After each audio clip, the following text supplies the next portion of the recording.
Hello, everyone. Brandon Boyd here. Just wanted to spend about the next 7 to 10 minutes or so just really showing people how to build Wake Up Now, making it simple, easy, and fun. Because you got to make this business fun. If you don't, you won't make as much money, number one. And when you're having no fun and making no money, to me, it's not a business. It's an absolute drain. I bet some of you can relate to that. So I want to go over how to make it simple, easy, and fun with 10 simple keys I put together. I found after 14 years of being an entrepreneur that I've learned a thing or two about networking. One of the most important things I learned is that networking is a lifestyle. So it needs to be worked into your DNA so that you're networking at all times effortlessly and happily. So it's not like you say, okay, at 5 o'clock, all of a sudden I'm going to be a networker and I'm going to kind of put on my business hat and start networking. Okay, this has to become a part of who you are. So when you treat networking as a lifestyle, you don't get anxious when you see a stranger or when the phone rings or you're waiting on a long line.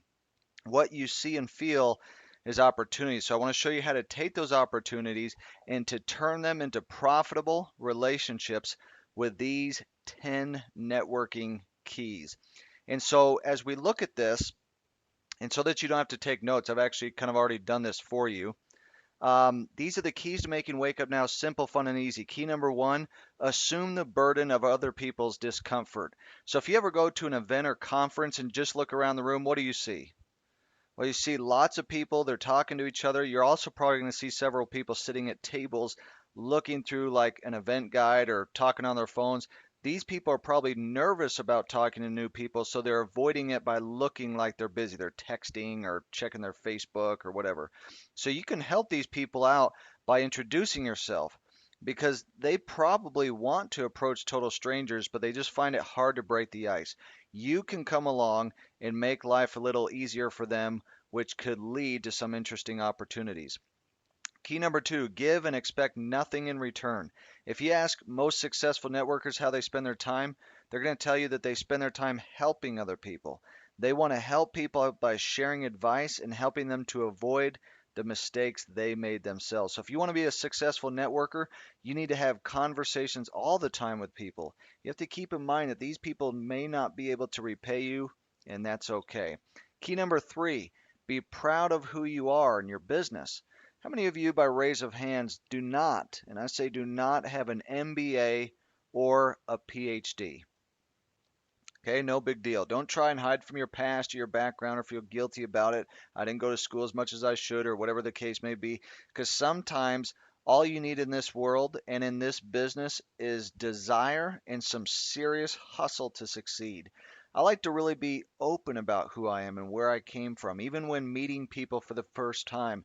This way, if I ever meet them again, they still feel like they know me. That's what they're going to remember. Is they're going to not remember the details that you told them or what you shared or the questions you asked. So remember how they felt about you. Okay. Key number four, compliment early and often. We're in a kind of a hyper competitive world of startup businesses, so it's really easy to get discouraged or bitter when you see someone else succeed. You've got to resist that temptation and use that success as an opportunity to introduce yourself. So this could be a family member or a coworker. It's like some people like people to be kind of watch them be built up all the more to watch them be torn down, kind of almost happy. It's like they move into their house. Some people are actually happy when they have to file bankruptcy and move out, saying, "Yep, knew that business wouldn't work." You'd be happy for people's success. So when I hear someone, who gets a good break, I try and meet that person and compliment him or her on their success. And again, this could be just family as well. We may even be having like a competing business, but I don't care. Networking successfully is above those petty feelings that we have, and it's all about encouraging people. Because again, you never know what kind of partnership or opportunity could unfold from meeting that person. That's the nature of the game. Key number five, look for common ground immediately. This is critical, breaking the ice. So before I head out to like a networking event or I get on the phone with a client, I like to do some research on people I want to talk with. So my goal is to guide the conversation to places of common interest so that we never get that kind of awkward moment of silence. I like to leave each conversation having made some kind of personal connection, and this usually happens when you find common interests. Spend time learning about the people that you want to talk to so that you can get some insight on their interests. This is going to help you make that personal connection. Again, as the saying goes, people don't care how much you know until they know how much you care. Okay. Key number 6, tap your sphere of influence carefully. And I like to, say carefully because some people want to go out, as you have these conversations, you make these connections, you got to learn to treat their personal contact information like gold. And what do I mean by that? Say don't start bombarding them with emails the moment you get back to your office. Don't call them once a week just to chit chat. Say, oh, I got to share this thing, and boom, you're blasting their Facebook, their email, blowing up their phone. Instead, you contact them when it's absolutely necessary and you know that you can offer them an extraordinary benefit for talking to you. Again, it's that old whiffum. What's in it for me? If you can appeal to their self interest, then they will most certainly love to talk to you. That's why getting to know people is so critical and important because you find out what their needs. Hey, I've got something. If I were to kind of like a doctor prescribing a prescription that can help solve that problem or is in their field of interest. Key number 7, you want to make sure that you do not keep your personal and professional lives separate.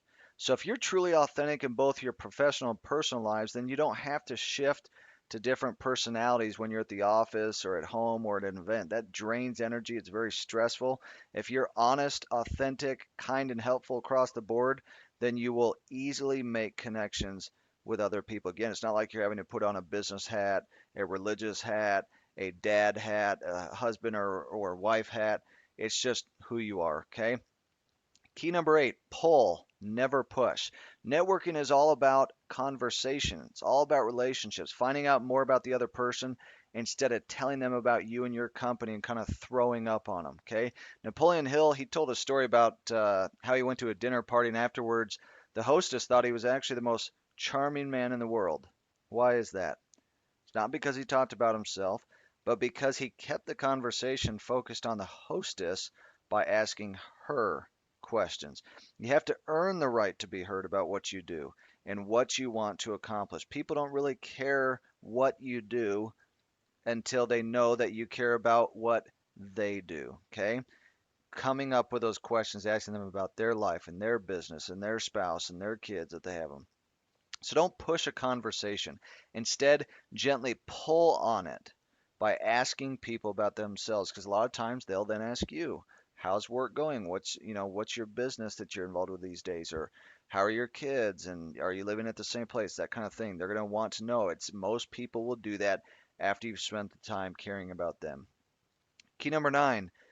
This is critical, and I know some people are like, "Well, I don't want to do this because it's just like back with Polaroid cameras, they didn't want to switch over to digital cameras. Okay, now we have the cell phones that take pictures too. Um, it's vitally important that at some point you include social media into your networking. If you're treating networking as a lifestyle, then social media will fall pretty easily into your strategy. Just think of it as another method of communication and community. So when meeting people, ask if they're on Facebook or Twitter. Connect with them on those social platforms because that's where a lot of people are, quote, hanging out these days. I find that it's much easier to contact someone through text or Facebook than it is to send an email. 8 out of 10 emails, they don't even get opened. Okay. And if they do, they might not see your email for 3 days.